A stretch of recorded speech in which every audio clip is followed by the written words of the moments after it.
Pak De, apa kabar? Selamat malam, baik. Baik, dan senang sekali di sini kita bisa bersama-sama untuk sharing juga ya tentang film Warkop DKI Kartun. Sebelumnya mungkin untuk Kak Daryl Wilson sendiri ya, menyaksikan respon penonton tadi tuh gimana nih nonton Warkop DKI Kartun nih, karya anak bangsa, silahkan. Wah, saya kebetulan tidak melihat nih responnya tadi ya, gitu. Cuma dengar-dengar tadi banyak yang tertawa melihat komedinya, jadi ngedenger itu, aduh senang gitu ya. Dan memang tujuannya dari kami dari awal ya harus menghibur, karena Warkop DKI dikenal dari dulu sampai sekarang itu ya menghibur, bisa membuat orang tertawa, tapi bisa juga menyendil sedikit-sedikit masalah-masalah sosial ya yang kita tahu. Makanya tadi di cerita mungkin teman-teman lihat kenapa ada 3 isu yang kita angkat di situ gitu. Baik, terima kasih banyak Kak Daryl. Mas Rako Priyanto, selamat malam. Selamat malam. Terima kasih sudah hadir juga Mas. Kita di sini juga pastinya penasaran ya untuk pemilihan karakter yang akhirnya dipilih oleh Mas Rako nih. Ada Mo Sidik, kemudian juga ada Fahri dan juga Mas Wiwit. Tuh mungkin secara sedikit saja gimana nih pemilihannya nih Mas? Oke, terima kasih buat teman-teman wartawan. Udah pada nonton tadi? Sudah Pak. Oke, jadi udah tahu kontennya ya. Ya. Oke, jadi kalau untuk pemilihan karakter-karakternya ini jujur dari pihak Falcon dan Daryl, dia memilih itu gitu. Tapi tujuannya adalah karena kita ingin melestarikan Warkop DKI, gitu ya Om ya, Om Indro ya.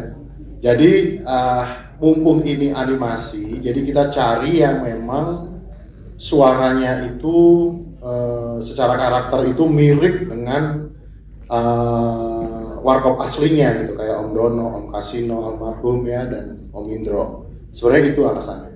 Terima kasih banyak Mas Rako Priyanto, dan kita tonton bersama juga tadi suaranya mirip banget ya ternyata ya. Dan sebelum kita bertanya dengan yang lain, saya akan berikan kesempatan nih untuk teman-teman media, silakan kalau mau bertanya. Dan seperti biasa, nama, media, dan pertanyaannya ditujukan kepada siapa, kami persilahkan. Silakan, boleh berdiri Mas. Pojok kanan ya.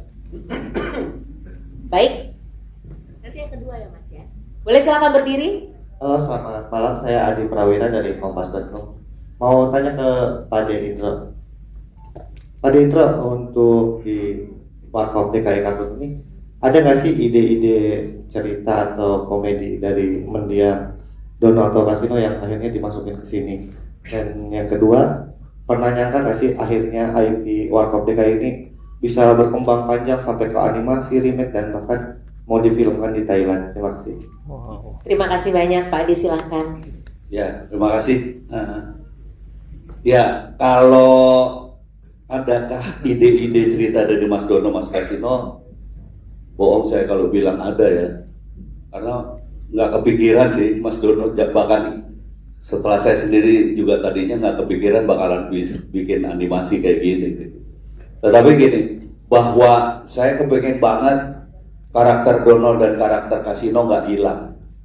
Sejujurnya tadi juga saya dibilangin, katanya, terus saya ngeliat sedikit, katanya tadi ternyata gergeran ya anak-anak kecil. Itulah uniknya ya film kartun itu. Kalau kita yang nonton yang dewasa, kalau nggak sama anak-anak kita ketawa juga enggak. Tapi tiba-tiba sama anak-anak ketawa. Dan itu yang tadi saya bilang. Ternyata kenapa tadi Mas Rako juga bilang pengen melestarikannya, itu justru itu. Mungkin bukan hanya ide, tapi saya kepengen Mas Dono, Mas Kasino walaupun dengan bentuk yang kartun tapi masih diingat oleh anak-anak sekarang. Sedikit cerita yang nggak tahu Anda semua tadi udah dengar apa belum, tapi gini, saya tertarik ketika seorang anak dibilangin di belakang saya, bapaknya ngomong, itu Om Indro tuh yang filmnya, videonya atau CD-nya suka kamu tonton. Otomatis yang ditonton waktu saya muda dong, kayak gitu. Jadi ini anak pinter banget lagi anak sekarang ya. Dia ke depan, om papahnya Om Indro ya. jadi betapa bahwa karakter itu nempel banget teman. Karakter saya yang dia tonton adalah karakter Indro muda yang masih berambut, yang ini kumisnya masih cerit-cerit hitam gitu ya.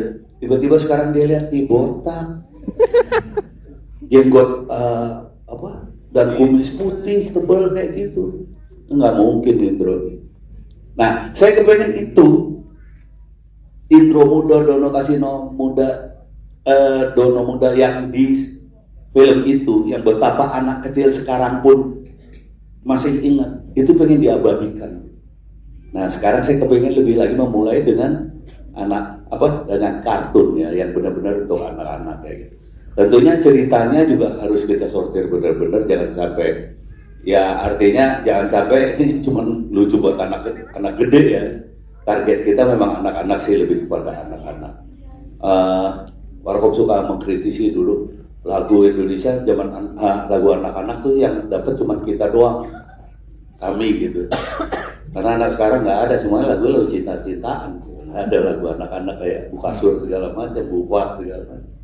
Nah, itu sih sebetulnya. Memang bukan ide mereka, tetapi saya kepengen Dono Kasino tetap ada di benak anak-anak Indonesia ini, walaupun mungkin dengan lebih kartun yang lebih abadi ya. Karena kalau yang muda-muda kan akhirnya saya tua, Mas Dono Mas Kasino nggak ada kayak gitu. Jangan sampai terulang lagi nanti. Oh, bapaknya malah nanti kakeknya Om Indro ya. Kayak gitu. Itu sih. Terima kasih Mas. Terima kasih banyak Pak Indro. Pertanyaan selanjutnya silakan. Ya Mas, silakan boleh. Nama, media, dan ditujukan kepada siapa? Saya Marzapal dari Detikom. Ditujukan untuk sutradara sih sebenarnya, dan mungkin Mas Indro juga bisa. Nah, ini kan untuk lagi ya tentang IP ya, intellectual property dari Warkop DKI ini kan udah cukup besar ya sebenarnya ya.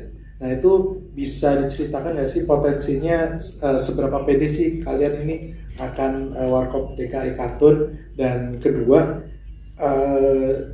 jujur dulu kan kalau Warkop DKI ini filmnya kan sebenarnya untuk goyanannya kan bukan untuk semua umur ya sebenarnya ya. Dan ini kan untuk Warkop DKI kartun untuk semua umur. Nah, itu kayak gimana sih proses mencari komedi-komedi yang pasnya itu seperti apa sih? Baik, terima kasih banyak. Mungkin Mas Rako dan Kak Daryl terlebih dahulu. Saya coba jawab ya. Kalau bagi saya, Warkop DKI itu adalah salah satu bentuk budaya yang terlestarikan dari Indonesia gitu. Juga mewakili dari tren film yang ada di masanya gitu. Kalau Mas mengikuti film-film Warkop awal, ya, itu sangat berlian menurut saya. Ketika Om Dono, Om Kasino, Om Indro berperan sebagai mahasiswa kampus, gitu kan. Sampai akhirnya memang saat itu industri perfilman turun, kemudian tren berubah, ya manusia harus survive. Itu harus kita akui. Nah, untuk Warkop DKI kartun ini terus terang karena memang market kita tuh anak-anak gitu ya, yang pasti kita sesuaikan dengan selera dan pola pikir dan perasaan mereka lah gitu. Harus ada unsur edukasi, harus ada unsur estetika, harus ada unsur eksklusivitasnya, karena memang ini kan pertama kali Warkop dibikin kartun gitu kan. Dan secara estetika juga harus kita jaga gitu. Bagaimana anak-anak ini yang begitu aktifnya bisa terus duduk dan nonton. Itu sih tantangan buat saya pribadi gitu ya. Jadi kita memang secara sound design dan segala macam itu memang ditujukan untuk anak-anak gitu. Begitu pula dengan bentuk animasinya gitu. Bagaimana caranya Daryl dan timnya Pumata itu tetap membawa ciri khas Om Dono, Om Kasino, dan Om Indro, tapi dalam bentuk animasi dan dalam tanda kutip istilahnya kartun lah gitu. Itu sih sebenarnya. Jadi jangan dilihat Warkop itu hanya sepenggal, tapi Warkop itu adalah sebuah perjalanan panjang yang bagi saya pribadi dari saya kecil sampai sekarang adalah perwakilan dari budaya dan cermin dari industri film nasional. Baik, Kak Daryl mungkin menambahkan dari sisi animasinya. Sedikit aja mungkin kalau di proses kreatif sendiri di tim kami gitu, waktu dapat ini, wah ini kita pasti riset mulai dari filmnya kita tonton lagi, dialog-dialognya, rekaman radio dulu gitu ya kita tonton. Bagaimana sih gaya interaksi antara Om Dono, Om Kasino, Om Indro dulu seperti apa, lalu secara film pengemasannya seperti apa. Dan waktu itu kami menemukan ada benang merahnya, oh ini tuh kayak 3 kepala tapi 1 badan.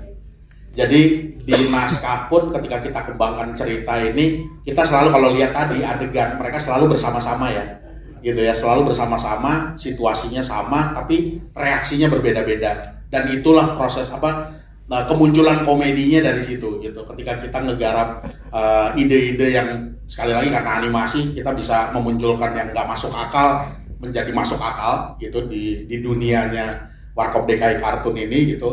Tapi kuncinya tadi, ini ada 3 kepala di dalam 1 badan yang saling berkonflik, saling berinteraksi sehingga memunculkan kelucuan. Itu sih.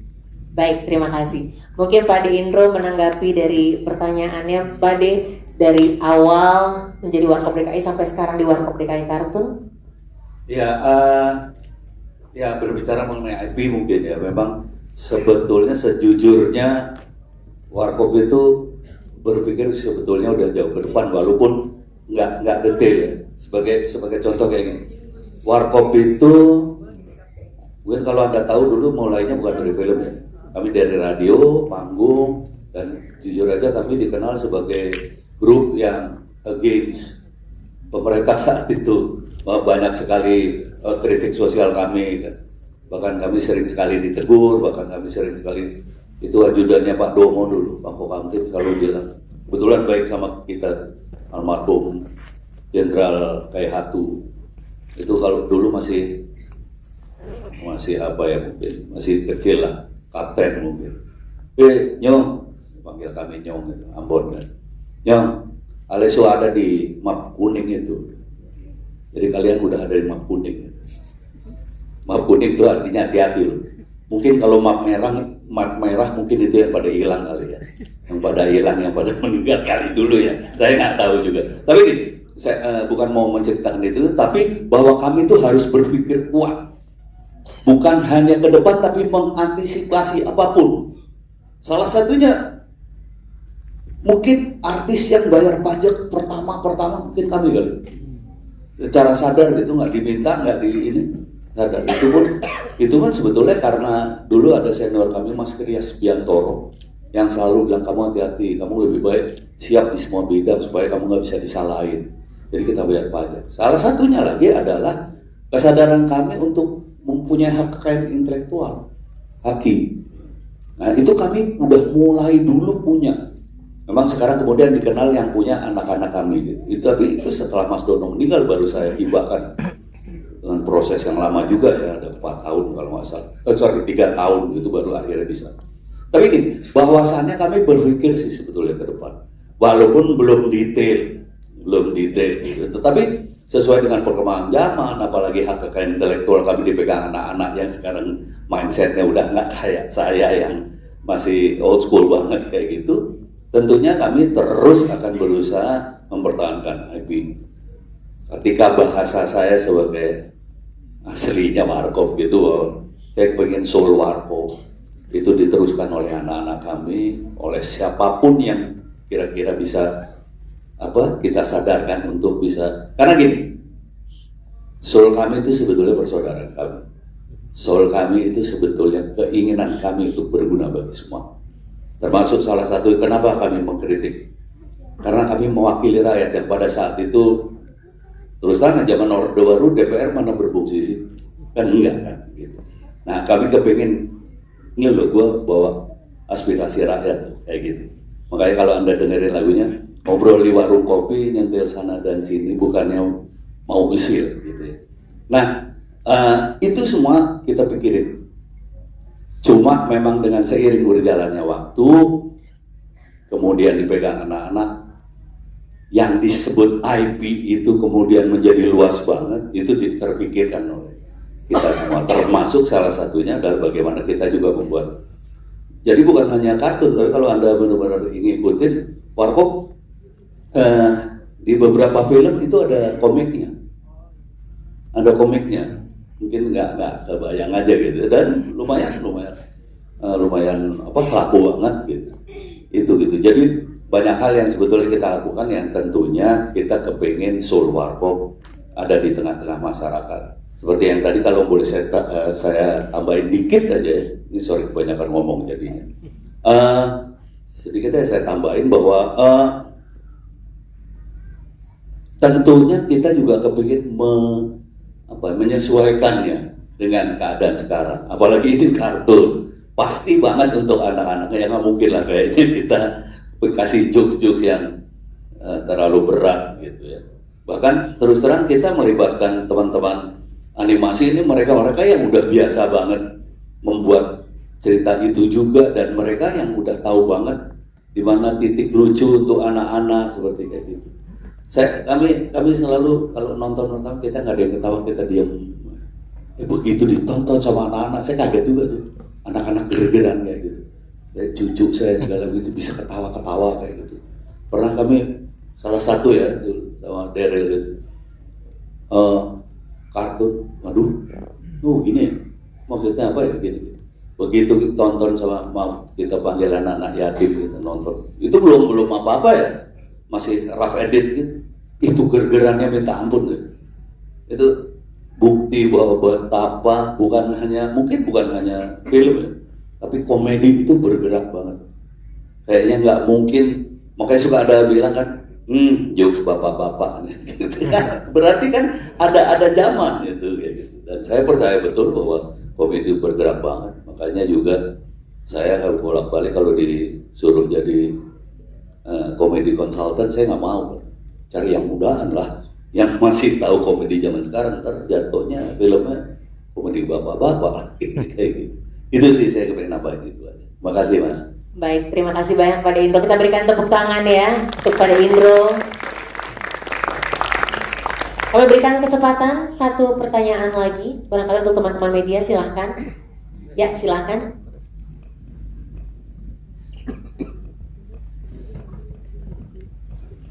Untuk nama media dan pertanyaannya. Malam, saya Yovan dari Moviegoers. Mau tanya ke pengisi suaranya. Ini gimana proses mendapatkan peran ini, casting suara itu atau gimana? Kemudian gimana perasaannya pas diterima? Ini kan suatu kehormatan gitu ya, bisa dibilang begitu. Lalu satu lagi pertanyaannya adalah penggunaan komedi coach. Tadi saya lihat ada Awe dan Indra Jegel ya kan. Itu prosesnya di mana mereka bekerja, apa di skrip atau melatih mereka sebagai pengisi suara. Terus satu lagi, kenapa 3 cerita tadi yang dipilih sebagai bagian dari film ini? Mungkin itu aja. Terima kasih banyak Mas Yovan. Mungkin silakan, boleh Mas Wiwit terlebih dahulu sebagai pengisi suara Dono. Terima kasih. Jadi ini untuk pertama kali memang benar Mas, itu kehormatan buat kita juga nggak nyangka akhirnya dipercaya untuk jadi untuk membawakan si karakter ini. Pertama-tama sih kalau proses semua kan ada proses casting dan segala macam, kita memang jalani seperti biasa. Kalau yang memperdalam kami sendiri untuk lebih ke pendalaman karakter, sebenarnya karena kan Warkop DKI ini di kami sudah lumayan nancep dari kecil gitu. Jadi bagaimana seorang Dono, bagaimana seorang Kasino, bagaimana seorang Indro itu di beberapa film tuh mereka hampir selalu switching ya berperan. Jadi tidak ada karakter yang fix menurut saya pribadi, gitu ya Pak. Jadi ini kadang si Indro itu Banyumas, kadang Tawi, kadang segala macam. Itu juga jadi memperkaya kita. Otomatis begitu, lu Dono, riset lagi, kita review lagi. Oh, di sini kesulitannya apa, di sini karakternya. Tapi memang saking unik-uniknya beliau ini, sebenarnya sih jujur beban sih, beban karena memang walaupun memang buat kita pribadi itu satu kebanggaan, tapi di sisi lain ada harapan di belakang ini, lalu ada ekspektasi yang seperti apa, kita maksimalkan yang kita bisa. Kalau dari saya begitu. Lalu perasaannya gimana ketika terpilih? Wah mas, saya ngabarin orang sekampung mas. Nggak bahagia seperti yang saya sampaikan tadi, jadi ada kebanggaan di situ. Karena kalau dari teman-teman pengisi suara misalnya kita mau ada casting A atau B saja, udah lepas. Tinggal berharap aja bagaimana semesta dan Allah Subhanahu wa Ta'ala bantu kita. Kalau emang rezeki kita nyangkut, kalau enggak. Jadi begitu memang sudah oh berarti gue harus ngapain nih? Nah itu ke listing tuh mas. Berarti apa yang harus dipersiapkan dulu, apa yang siapa? Seperti itu. Terima kasih banyak Mas Wiwin. Selanjutnya Kak Fari yang berperan sebagai Kasino. Mungkin bisa berkenalan dengan logat Kasino, suara Kasino. Ya. Pertama-tama mungkin saya mau terima kasih dulu ya kepada Falcon-nya Mas Daryl, Mas Rako, dan juga tentunya Pak Indro sudah memberikan kesempatan saya yang luar biasa ini. Gak pernah nyangka dalam hidup saya, gak pernah tuh di jalan atau di kampus dulu, nah mirip Kasino, gak pernah ada dalam hidup saya. Tapi tiba-tiba mungkin Falcon punya kuping yang lebih peka, dan dengan garapannya Falcon bisa menjadi seperti itu. Dan pengetahuan saya juga dari kecil udah menonton Dono Kasino Indro, Warkop DKI, ini sebuah kebanggaan. Dan walaupun memang ketika dapat peran ini lebih ke deg-degan sih jujur aja, karena saya sendiri ngefans banget sama Mas Kasino, Mas Dono dan Mas Indro. Jadi ya memang pendekatannya, apalagi Mas Kasino ini lumayan bisa saya bilang ajaib ya. Kadang Betawi di satu film tuh bisa tiba-tiba Banyumas, Betawi tiba-tiba Itali, tiba-tiba Inggris spesifik British gitu. Ajaib. Jadi sebuah ya kehormatan besar buat saya sudah diberikan kepercayaan.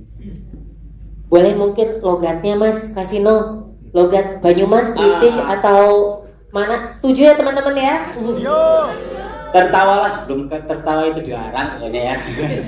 Baik, terima kasih banyak. Boleh berikan tepuk tangan ya. Mukanya lu lama-lama mirip Kasino. Iya kan? Iya. Kok saya rezekinya mirip Indro. Amin. Saya itu casting buat yang ini emang ngefans sama Warkop dari zaman dulu, dari mulai curi-curi nonton Warkop karena belum cukup umur, sampai akhirnya setiap lebaran diajak sama orang tua buat nonton bioskop, sampai lagi lebaran pun selesai makan ketupat dan segala macam yang ditunggu tuh nonton Warkop. Tapi teman-teman harus tahu saya kan stand up komedian ya, jadi saya komedian ya, jadi bebannya cukup berat juga buat ngisi suara komedian legend di Indonesia ini. Cuman harus tahu bahwa jadi waktu kecil saya sangat mengagumi si sosok Warkop ini, dengerin acara radionya juga, mengkoleksi kaset-kasetnya juga. Lalu saya bisa bilang sebagai stand up komedian yang launch karir kami di Indonesia sampai saat ini, sampai kayak gini itu adalah Pak Indro. Dialah orang pertama yang mendukung kami. Dia orang pertama yang mempercayai bahwa ini komedi baru di Indonesia dan ini nggak mengancam yang lain, dan saya akan mementori orang-orang ini untuk bisa sukses. Itu hebat banget loh orang bisa sampai kayak gitu. Terima kasih Pak Indro. Udah gitu tiba-tiba saya keterima casting buat mengisi suaranya Pak Indro. Itu lebih beban lagi karena yang dua udah nggak ada, yang ini masih ada, masih bisa protes kalau nggak mirip gitu. Jadi kalau rasanya sih masih kayak mimpi ya, masih kayak mimpi. Kerasanya kapan? Tadi kerasanya. Saya beneran itu, soalnya kalau lagi di studio tuh kadang-kadang kita ada latihannya, ada segala macam gitu. Jadi kita hanyut aja gitu. Kalau tadi tuh kan posisinya nonton. Ini pertama kali saya nonton, by the way. Tepuk tangan, bagus banget filmnya sumpah. Itu ide bagus banget itu dibelah jadi tiga. Jadi itu pertama kali saya nonton. Tadi saya mau nangis banget gitu. Karena baru berasa tuh impactnya buat saya gitu sebagai komedian, mengisi suara seorang komedian gitu yang jauh-jauh lebih senior dan jauh-jauh lebih legend, dan berjasa bukan hanya pada saya, ini berjasa banget sama saya soalnya ini juri saya dulu waktu Suci 1. Makasih udah dieliminasi. Tapi beliau juga berjasa sama seninya kami, bayangin nggak seninya kami Ya, jadi saya tuh berhutang banyak dari kecil, remaja sampai sekarang sampai saat ini. Mas gitu. Gitu. Boleh berikan tepuk tangan untuk Mo Sidik yang berperan sebagai Pak Ade Indro. Boleh tambahin dikit nggak? Boleh, monggo Pak Ade. Ya, ya bukan nambahin masalah ininya, tapi benar yang tadi saya kebetulan juga nanya yang mau sih ketawakan Pak, ketawakan. Jadi memang beda, nggak semudah itu, nggak semudah film layar lebar biasa dalam memprediksi ketawanya, komedinya di mana, karena memang beda ya. Untuk anak-anak memang kita mesti beda. Apalagi ada beberapa kaidah yang harus kita jaga banget gitu. Apalagi ini untuk anak-anak film kartun. Itu sih. Dan ketika tadi ini saya justru kepengen ininya gini. Mas Sidik pengen nangis. Saya jujur tadi nangis. Jujur nangis. Kenapa? Karena sambutannya seperti itu. Dan Mas Dono, Mas Kasino nggak ngeliat itu sih sebetulnya. Seperti ketika juga saya melihat stand up festival 3 hari yang penuh dengan komedi yang gila-gilaan, menurut saya keren banget. Itu cita-cita kami banget, membuat Indonesia menjadi punya komedi yang colorful gitu ya. Makanya dulu kan kita mikirnya bagaimana bisa colorful, kita mau ketawa aja serem ya. Makanya ada tertawalah yang sebelum tertawa itu dilarang. Zaman dulu kami punya tagline itu. Sekarang betapa bebasnya orang semua ketawa dan bisa ketawa kayak gitu. Itu cita-cita kami sebetulnya. Bro, kalau boleh divisualkan gitu ya. Seolah-olah 2 orang itu, walaupun sebetulnya itu kita bareng-bareng ya, keluhan kita. Someday komedi di Indonesia harus dipegang anak muda. Karena zaman Orde Baru anak muda itu nggak dipercaya dalam hal apapun, gitu. Bahkan organisasi kepemudaan itu harus dipimpin orang tua. Bayangkan? Nyadar nggak? Nggak ada loh organisasi pemuda dipimpin oleh anak muda zaman dulu. Semua orang tua. Ya. Nah itu hal-hal kayak gitu kita buat bercandaan. Makanya dia bilang nggak bisa nih. Ke depan komedi di Indonesia harus colorful. Semua komedi ada, tradisional, modern, segala semuanya ngeblend jadi satu. Anak muda harus berperan sebagai komedian. Dulu nggak mana ada anak muda komedian juga ya, orang komedian dulu. Yang lainnya semua udah sepuh-sepuh gitu sih. Jadi alhamdulillah ini semua tercapai. Saya betapa bersyukurnya, betapa ya Allah Tuhan begitu baik sama kita. Tetapi saya juga berpikir bahwa inilah usaha kami. Kami yakin berusaha dengan benar-benar, dengan serius, dengan segala daya upaya kita. Dan percayalah ketika kita berusaha betul-betul apapun untuk kesehatan, untuk apa segala macam, itu sebetulnya terselip sebuah usaha kita untuk benar-benar bersyukur kepada keadaan kita. Dan ketika kita bersyukur, insya Allah Tuhan akan memberi lagi dan lagi. Terima kasih. Berikan tepuk tangan yang paling meriah untuk seluruh pendukung Warkop DKI Kartun. Untuk 2 pertanyaan selanjutnya Mas Yovan, karena adanya keterbatasan waktu akan kita lanjutkan saja di doorstop interview ya. Karena sesaat lagi kita juga akan melakukan gala premier selanjutnya. Jadi sekali lagi terima kasih banyak untuk seluruh waktu dan kesempatannya. Untuk teman-teman media boleh berikan tepuk tangan sekali lagi.